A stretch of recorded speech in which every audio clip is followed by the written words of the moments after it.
In the spring of 1999, I was contacted by a friend of mine named Chris Trice, who was himself a model maker from England and was working with well-known model maker Bill Pearson. Bill Pearson's well-known to model makers in the film industry or people who follow that sort of thing. Unfortunately, he's now passed away just a few months ago. He was then working on Battlefield Earth at the time in Montreal, and of course, me being Canadian, I was living in Manitoba at the time, and he called me up and said, "Hey, do you want to come and work on this film I'm working on here in Montreal?" And of course, obviously, I said yes. Harlow, what's going on with the dome? Hold on, I'm taking it out now.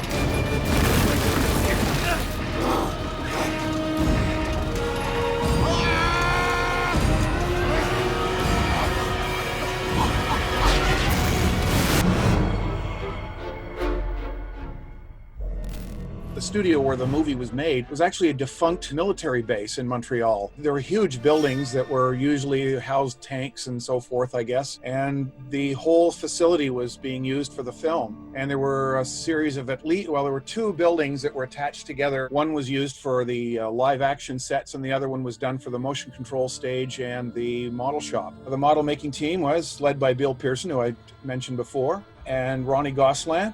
He's a Montreal native, and he was the model shop supervisor who is mostly responsible for the dozens of the scale buildings. Chris Trice, a friend of mine, he was Pearson's work partner, and he specialized in most of the mechanical workings of the models for the motion control and so forth. Elaine Dufresne and Dave Loveday were the key model makers. They were responsible for the production of most of the cyclo technology, such as the Mark IIs and various other technological stuff. There were about 20 model makers off and on. Some left, some new came on at various times in the 4 months that I was there. Some models took a long time to build that were worked on for over the period of weeks, or in some cases the Mark IIs even months. And some things would be cobbled together in just half an hour.